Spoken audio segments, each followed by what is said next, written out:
This is entertainment at its finest. The role of White House press secretary has certainly seen better days, and with the current one preparing to step down, Karine Jean-Pierre posted a photo with her team as a farewell gesture, thanking them for their amazing effort. Obviously, Fox wouldn't let this slide, and they decided to offer their own tribute, blending sharp commentary with their signature style, from calling out her terrible performance to showcasing her repeated non-truths. The host didn't hold back, and today we're covering it all. As always, make sure to subscribe and hit the notification bell for more videos like this. So we know that there'll be a very new team in place at the White House very soon. A member of the outgoing team is Karine Jean-Pierre, the press secretary for President Biden. She posted this on social media. Charlie's beside himself already.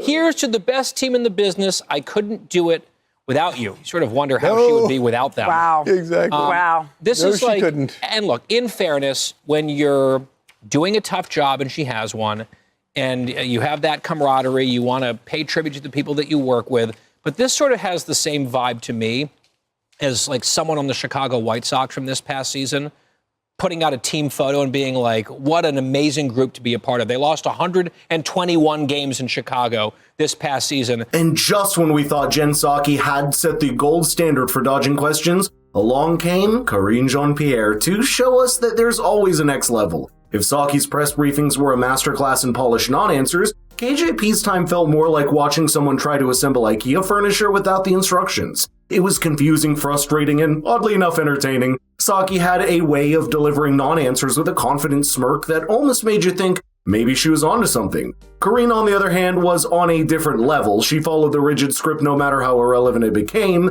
She'd get asked about the state of the border, and somehow she'd pivot to the president's commitment to lowering costs for hardworking families, as if that was a universal answer for everything. Remember the time she got asked about the classified documents found in Biden's home? Instead of addressing it, she practically hit the copy-paste command on, "We are fully cooperating with the Department of Justice," for weeks. No elaboration, no insight, just rinse and repeat. I understand that President Biden didn't give them much to work with, right? It's very hard to speak on his behalf and to defend him. But with all respect, she is uniquely bad at this job. And she has the entire press corps almost exclusively behind her. They're doing her work for her, and she still is a complete disaster. That's why I thought Molly Hemingway, the great Molly Hemingway, had one of the best tweets out there on this. She said, "There is not an easier job in the universe than being press secretary for a Democrat.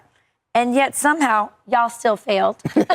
And the contrast with how the mainstream media treated Biden's press secretaries compared to Trump's is like night and day. Under Biden, it's clear that most of the MSM is playing on the same team. Reporters rarely press Psaki or KJP with tough follow-ups even when their answers are vague, deflective, or downright wrong. Compare that to Trump's tenure, where every press briefing felt like you stepped into a gladiator arena, whether it was Sean Spicer, Sarah Huckabee Sanders, or Kayleigh McEnany, and the MSM always had a target on them. Every answer was scrutinized and fact-checked in real time. The reporters came ready to fight, and it was clear their mission wasn't just asking questions, it was resisting whatever they said. Fast forward to Biden's administration, and the press briefings became like a Q&A session right out of Comic-Con. It was like they were longtime fans waiting for a long-awaited game release. The double standard is impossible to ignore. That's why people are moving to alternate news sources. Fox also made a mini compilation of Karine's best moments, and it's fascinating to see how almost everything she says ends up played out in the exact opposite way. Title 42 is going to be lifted. Yes, it will.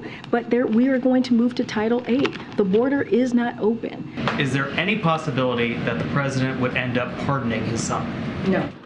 Well, I just said no. I just answered. Go ahead. Instead of Republicans, focusing on the president's performance in office and what he's been able to accomplish, his actual record, they do these cheap fakes. Is there a real alarm happening behind the scenes that the president is simply too old to stake around for another 4 years? No, there's no alarm happening behind the scenes. I would put the president's stamina, the president's wisdom, ability to get this done on behalf of the American people against anyone.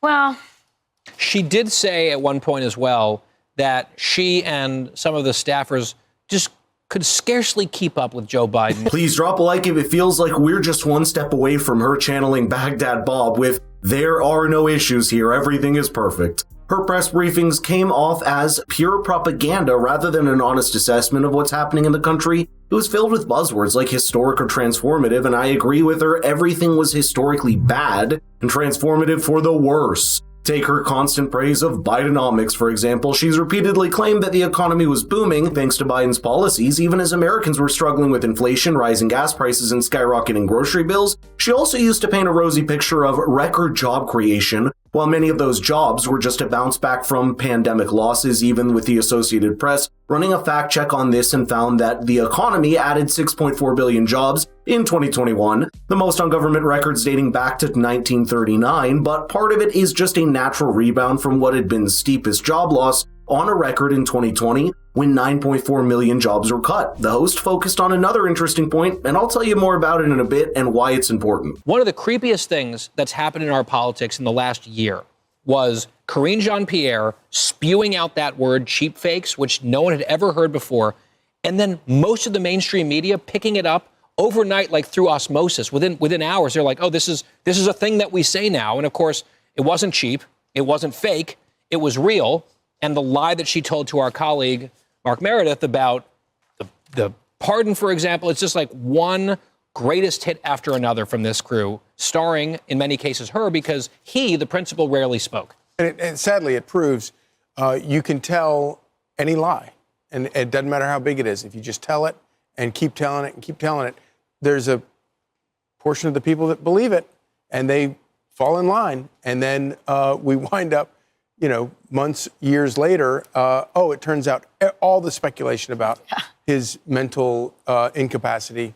All it took was an op-ed from George Clooney, and then they all switched. That's absolutely right. Biden's press secretaries weren't about informing the public, but about creating the illusion of transparency. The setup is clear. Reporters are selectively called on, and the tough questions either don't make the cut, or they're deflected with a "we'll circle back to that." It's a tightly controlled narrative that avoids genuine accountability while giving the press just enough crumbs to keep up appearance. The lack of honest engagement isn't just frustrating, it undermines the public's trust and does a disservice to the principles of a free and informed society. People rely on these briefings to understand the decisions affecting their lives, not to be fed polished talking points. To wrap things up, I want to play homage to Karine for her amazing service and share with you one of her best interactions with Fox's Peter Doocy.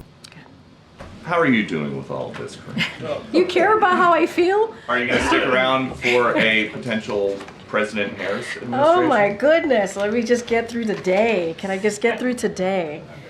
I do have some other questions. No, I think that's good. I think we're good. Karine. How are you doing? I'm doing okay, thank you. I haven't seen you in a while. Well, you guys haven't had a press briefing since President Biden dropped out of the race. So The president hasn't been here. He just got here yesterday. And now I'm here taking your questions. This clip alone sums up how press briefings used to run during Biden's administration, hoping we get back to normal once Trump assumes office. But I'd love to know your thoughts here, so let's get the conversation rolling in the comments down below. And by the way, if you enjoyed this video, please share it with your friends, and they might need a laugh for the day. Thank you for watching, and I'll see you in the next one.